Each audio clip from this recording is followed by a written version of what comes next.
Welcome back to our Hindi class. तो आज के लेक्चर में हम कौन सा लेसन पढ़ने वाले हैं? Lesson number 5, Lal Bahadur Shastri. Okay, तो लेसन को हिंदी में पाठ भी बोलते हैं। ओके, तो आज हम कौन सा पाठ सीखने वाले हैं? लाल बहादुर शास्त्री। तो लाल बहादुर शास्त्री को आप सभी जानते होंगे। उसने कौन सा नारा दिया था? जय जवान जय किसान। ओके, जैसे गांधी जी है, सरदार पटेल है, वैसे ही ये लाल बहादुर शास्त्री है। ओके, तो ये लेसन में लाल बहादुर शास्त्री के बारे में बात की गई है। ओके, तो चलो सबसे पहले हम शब्द देखते हैं, पर उसके पहले आपको आपकी फेवरेट में लेसन नंबर 5 का हेडिंग देना है Lal Bahadur Shastri. Okay, and then आपको शब्दार्थ लिखना है। ओके, तो चलो सबसे पहले हम शब्दार्थ देखते हैं। तो फर्स्ट शब्दार्थ है साथियों। साथियों मींस कि हमारा साथी होता है ना? तो साथियों को क्या बोलते हैं? दूसरा मित्रों। क्या बोलते हैं? मित्रों। और मित्रों को इंग्लिश में क्या बोलते हैं? फ्रेंड्स। आपके भी फ्रेंड्स होंगे। ओके, तो फ्रेंड्स को हिंदी में साथियों भी कहते हैं। ओके, एंड मित्रों भी कहते हैं। देन नेक्स्ट शब्दार्थ है मुश्किल। तो मुश्किल को दूसरा क्या बोलते हैं? कठिन। ओ, ये अभी हमारे से मेरे से रीड नहीं होगा, बहुत ही मुश्किल है, ये क्वेश्चन बहुत ही मुश्किल है, हम ऐसे बोलते हैं ना। तो मुश्किल मींस की डिफिकल्ट, ये बहुत ही डिफिकल्ट है, हम ऐसा बोलते हैं ना। बट कोई भी चीज डिफिकल्ट होती नहीं है, हमें ट्राई करनी चाहिए। ओके, देन रखवाली मतलब कि जो ध्यान रखता हो, पहरेदार। क्या? जो कोई भी वस्तु हो, हमारे घर का ध्यान रखता हो या फिर पेड़ पौधे का ध्यान रखता हो, उसको क्या बोलते हैं? रखवाला। क्योंकि ये सारी चीज का ध्यान रखता है, तो उसको क्या बोलते हैं? रखवाला। और इसको दूसरा पहरेदार भी बोलते हैं। एंड रखवाला को इंग्लिश में वॉचमैन कहते हैं। क्या कहते हैं? वॉचमैन। ओके, देन इरादा। इरादा मतलब कि निश्चय, ये निश्चय कर लिया। क्या? ओके, ये इरादा हमने कर लिया। ओके, तो उसको दूसरा संकल्प भी कहते हैं। इरादा मींस की इंटेंशन, मेरा ये इरादा था, मेरा ये इंटेंशन था, हम बोलते हैं इसे। ओके, देन जिम्मेदारी, हमारे ऊपर कुछ जिम्मेदारी आ गई हो, है ना, तो उसको क्या बोलते हैं? जिम्मेदारी। मतलब कि दूसरा उसको उत्तरदायित्व भी कहते हैं, अपने इंग्लिश में रिस्पांसिबिलिटी भी कहते हैं। ओके, तो जिम्मेदारी को इंग्लिश में क्या बोलते हैं? रिस्पांसिबिलिटी। कि मेरी ये जिम्मेदारी है, मुझे ये करना ही पड़ेगा, मींस मेरी ये रिस्पांसिबिलिटी है, मुझे ये करना ही पड़ेगा। देन बर्ताव। बर्ताव मतलब कि हम किसके साथ कैसा बर्ताव करते हैं, कैसा व्यवहार करते हैं, तो बर्ताव को दूसरा क्या बोलते हैं? व्यवहार। और इंग्लिश में उसको कहते हैं बिहेवियर। ओके, देन भरोसा। भरोसा मींस की विश्वास। क्या? भरोसा, मुझे इसके ऊपर पूरा भरोसा है, हम ऐसा बोलते हैं ना। तो भरोसा मींस की विश्वास, कॉन्फिडेंस। और उसको इंग्लिश में कॉन्फिडेंस भी बोलते हैं एंड ट्रस्ट भी बोलते हैं। ओके, देन निधन। तो निधन मींस की क्या होता है? मृत्यु होता है। क्या होता है? निधन मींस की मृत्यु। और इंग्लिश में क्या कहते हैं उसको? डेथ। ओके, तो ये थे शब्दार्थ। तो आपको सबसे पहले शब्दार्थ आपकी फेवरेट में अच्छे हैंडराइटिंग से लिखने हैं, और लिखना ही नहीं है, साथ में आपको रीड करते जाना है एंड देन आपको लिखना है। ओके, तो आपको फेवरेट में ये शब्दार्थ लिखने हैं। ओके, तो अभी हम टेक्स्ट बुक की में देखते हैं कि ये स्टोरी है, उसमें है क्या, लाल बहादुर शास्त्री की स्टोरी क्या है। ओके स्टूडेंट्स, तो स्टूडेंट्स हमारा लेसन नंबर 5 है लाल बहादुर शास्त्री। क्या है? लाल बहादुर शास्त्री। तो वो हम आज पढ़ेंगे। ओके, तो लाल बहादुर शास्त्री वो लेसन है, वो किसने लिखा है? मीनू सिंहल ने लिखा है। ओके, तो चलो हम देखते हैं कि लाल बहादुर शास्त्री है वो लेसन में क्या है। इस लेसन में लाल बहादुर शास्त्री है उसकी स्टोरी दी है। ओके, जय जवान जय किसान का नारा देने वाले लाल बहादुर शास्त्री को भला कौन नहीं जानता। तो आप सब भी जानते होंगे ना लाल बहादुर शास्त्री को, है ना। तो लाल बहादुर शास्त्री ने कौन सा नारा दिया था? जय जवान जय किसान। हालांकि वे बहुत गरीब परिवार में पैदा हुए थे, लेकिन सच्चाई, ईमानदारी और गर्व की भावना उनमें बहुत अधिक थी। तो लाल बहादुर शास्त्री है, ओके, लाल बहादुर शास्त्री थे, वो बहुत ही गरीब परिवार में पैदा हुए थे, परंतु वो गरीब ज़रूर थे, लेकिन वो सच्चाई, ईमानदारी और गर्व की भावना उनमें बहुत ही अधिक थी। मतलब कि वो हमेशा सच बोलते थे और जो भी काम करे वो बहुत ही ईमानदारी से करते थे। बचपन में बालक लाल बहादुर एक बार अपने कुछ साथियों के साथ एक बाग में फूल तोड़ने गए। तो बचपन में मतलब कि जब वो छोटे थे तब बचपन में बालक लाल बहादुर एक बार अपने कुछ साथियों के साथ एक बाग में फूल तोड़ने के लिए गए। तो लाल बहादुर है वो छोटे थे तब वो एक बार अपने साथियों मतलब कि अपने फ्रेंड्स के साथ एक बाग में फूल तोड़ने गए। साथियों ने तो जल्दी जल्दी फूल तोड़कर अपनी झोली भर ली। तो जो लाल बहादुर शास्त्री के दोस्त थे उसने तो जल्दी जल्दी फूल तोड़कर अपनी झोली भर ली, मतलब कि उसका कुर्ता था तो उसकी झोली भर दी फूल से। पर बेचारे लाल बहादुर छोटे और कमज़ोर होने के कारण एक भी फूल न तोड़ सके।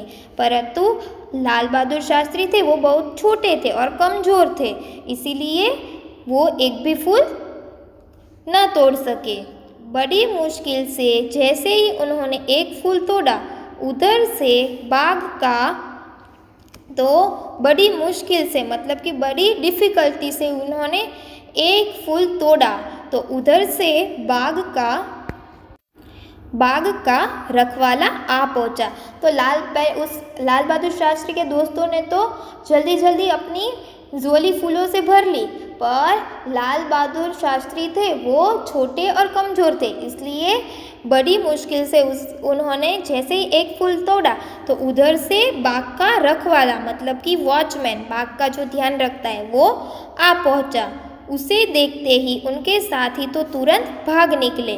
तो रखवाले को देखकर लाल बहादुर शास्त्री के साथी तो तुरंत वहाँ से भाग निकले, लेकिन लाल बहादुर भाग भी न सके। तो लाल बहादुर थे वो भाग भी न सके। रखवाले ने उन्हें पकड़ लिया, वो भाग नहीं पाए, इसलिए रखवाले ने लाल बहादुर को पकड़ लिया और पीटना शुरू कर दिया। तो रखवाले ने लाल बहादुर को पीटना शुरू कर दिया और लाल बहादुर ने तो एक ही फूल तोड़ा था, है ना, तो भी वो पकड़ में आ गए पहरेदार के, है ना, रखवाले के, वो पकड़ में आ गए। तो रखवाला तो उसको पीटना शुरू कर दिया, रखवाला तो उन्हें पीटने लगा। किसको? लाल बहादुर को। बालक लाल बहादुर फूट फूट कर रोने लगे। तो लाल बहादुर है वो तो बहुत ही रोने लगे। रोते हुए उन्होंने रखवाले से कहा, मेरे पिता नहीं है इसलिए मुझे मार रहे हो ना। तो लाल बहादुर तो रोने लगे क्योंकि रखवाला उसे बहुत ही पीट रहा था, इसलिए वो रोने लगे। और लाल बहादुर ने रखवाले को कहा रोते हुए कि मेरे पिता नहीं है इसलिए तुम मुझे मार रहे हो ना। तो छोटे से बालक के मुख से ऐसी बात सुनकर रखवाले को दया आ गई। तो लाल बहादुर ने ऐसा बोला ना कि मेरे पिताजी नहीं है इसलिए तुम मुझे मार रहे हो ना।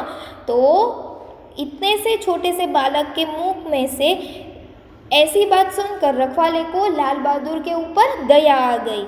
उसने लाल बहादुर की पीठ पर हाथ रखते हुए बड़े प्यार से कहा।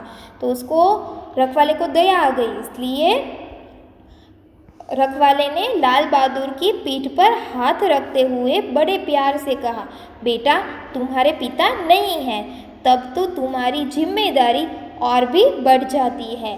तो रखवाले ने लाल बहादुर को समझाया कि बेटा तुम्हारे पिता नहीं है, तब तो तुम्हारी जिम्मेदारी मतलब कि रिस्पॉन्सिबिलिटी तुम्हारी और भी बढ़ जाती है।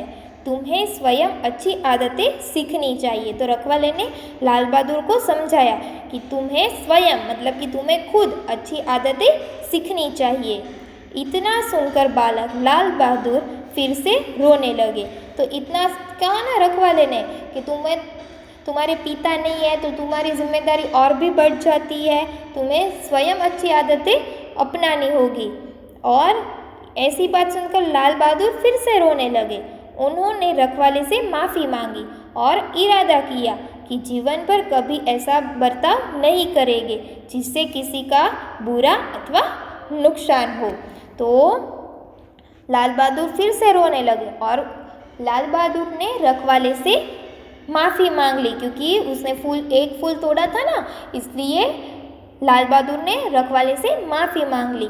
और उसने इरादा किया मतलब कि उसने निश्चय किया कि मैं अभी कभी भी जीवन में ऐसा बर्ताव मतलब कि बिहेवियर नहीं करूँगा जिससे किसी का बुरा हो या फिर किसी का नुकसान हो।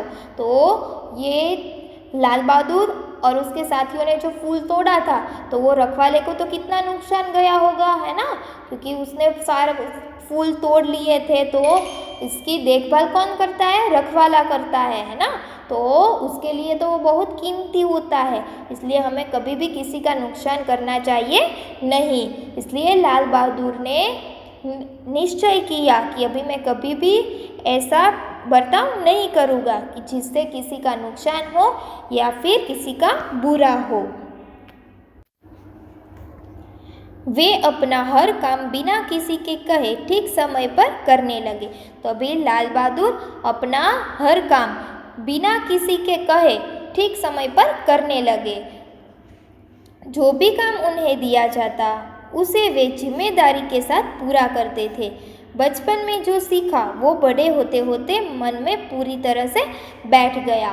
तो लाल बहादुर को कोई भी अगर काम देता तो उसको लाल बहादुर है वो काम जल्दी से जो समय दिया होता है उसके पहले वो अच्छे से काम करके उसको दे देता था, है ना। इसलिए और लाल बहादुर शास्त्री वो अपना काम पूरी जिम्मेदारी के साथ करते थे। और बचपन में जो लाल बहादुर शास्त्री ने सीखा था वो बड़े होकर पूरी तरह से मन में बैठ गया था कि हमें किसी का नुकसान पहुंचाना चाहिए नहीं, किसी का बिगाड़ना चाहिए नहीं, और हमें जो भी काम दिया जाए वो हमें समय से कर लेना चाहिए। तो वो बड़े होते होते उसको मन में पूरी तरह से बैठ गया था। एक बार लाल बहादुर अपने सहपाठियों के साथ गंगा पार मेला देखने गए।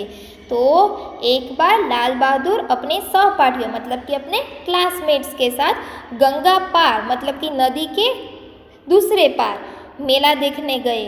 वापसी में उनके पास नाव वाले को देने के लिए पैसे नहीं थे, मतलब कि रिटर्न आने के लिए वो चले तो गए गंगा के दूसरे किनारे, बट वापस आने के लिए उसके पास नाव वाले को देने के लिए पैसे नहीं थे। रिटर्न आने के लिए उसके पास नाव वाले को देने के लिए पैसे नहीं थे। वे बहाना बनाकर कुछ देर बाद आने की बात कहकर वहीं रुक गए। तो लाल बहादुर ने अपने सहपाठियों मतलब कि उसके क्लासमेट्स को ऐसा बोला, उसको बहाना बना दिया कि मैं कुछ देर बाद आऊँगा, आप लोग चले जाओ, कह के वो वहीं पर रुक गए। जब उनके सभी साथी चले गए तो उन्होंने अपना धोती कुर्ता उतार कर सिर पर बांधा। तो लाल बहादुर ने क्या किया, अभी लाल बहादुर थोड़े बड़े हो गए थे, है ना। तो तभी लाल बहादुर ने क्या किया, जब उसके साथी है वो चले गए तो उन्होंने अपना धोती कुर्ता उतार कर वो अपने सिर पर बांध लिया और कूद पड़े गंगा के जल में। और उसने अपना धोती कुर्ता था वो अपने सिर पर बांध दिया, आप देख सकते हो, और वो गंगा में कूद पड़े। उस समय गंगा में बाढ़ आई हुई थी, फिर भी लाल बहादुर ने तैरकर ही यह दूरी तय की। तो उस समय मतलब कि जब ऐसा लाल बहादुर के साथ हुआ था ना, वो गंगा पार मेला देखने गए थे ना, तब गंगा में बाढ़ आई हुई थी, मतलब कि बहुत पानी आ गया था गंगा नदी में। तब भी लाल बहादुर ने तैरकर पूरी नदी पार की। क्या एक किनारे से दूसरी ओर वो तैरकर ही आए। उन्हें अपने पर पूरा भरोसा था और उन्होंने उसे साबित कर दिखाया। तो लाल बहादुर थे, उसको ऐसा अपने पर विश्वास था, कॉन्फिडेंस था कि मैं ये दूरी है, मतलब कि मैं इस पार से दूसरी पार है वो तैर कर मैं पहुंच ही जाऊंगा। उसको अपने पर पूरा कॉन्फिडेंस था और उसने ये साबित भी कर दिखाया और वो दूसरी ओर पहुंच भी गए। लाल बहादुर शास्त्री के इरादे बहुत ऊंचे थे, मतलब कि जो वो सोचते थे ना, तो वो उसका सोचना था वो बहुत ही ऊंचा था, उसके इरादे बहुत ही ऊंचे थे। तभी तो पंडित जवाहरलाल नेहरू के निधन के बाद राष्ट्र ने लाल बहादुर शास्त्री को अपना प्रधानमंत्री चुन लिया। तो लाल बहादुर शास्त्री थे, वो बहुत ही एक अच्छे इंसान थे, है ना। तो फिर क्या हुआ, लाल बहादुर शास्त्री के इरादे बहुत ही ऊंचे थे। तो तभी पंडित जवाहरलाल नेहरू के निधन के बाद, मतलब कि पंडित जवाहरलाल नेहरू के डेथ के बाद राष्ट्र ने लाल बहादुर शास्त्री को अपना प्रधानमंत्री चुन लिया। तो परम पूज्य जवाहरलाल नेहरू के निधन के बाद लाल बहादुर शास्त्री क्या बन गए, प्रधानमंत्री बन गए। क्यों? क्योंकि राष्ट्र ने, हम लोगों ने, है ना, तब जो थे उन लोगों ने प्रधानमंत्री किसको बनाया, लाल बहादुर शास्त्री को बनाया था। तो इस लेसन से हमें क्या सीख मिलती है, लाल बहादुर शास्त्री से हमें क्या सीख मिलती है कि हमें किसी का बुरा सोचना नहीं चाहिए, किसी का बुरा करना नहीं चाहिए और किसी का नुकसान तो करना ही नहीं चाहिए, है ना। और हमें खुद के ऊपर पूरा विश्वास होना चाहिए, कॉन्फिडेंस होना चाहिए। ओके, तो ये लेसन आपको अच्छे से रीड करना है। Okay students. तो स्टूडेंट्स, आज हमने कौन सी स्टोरी सीखी?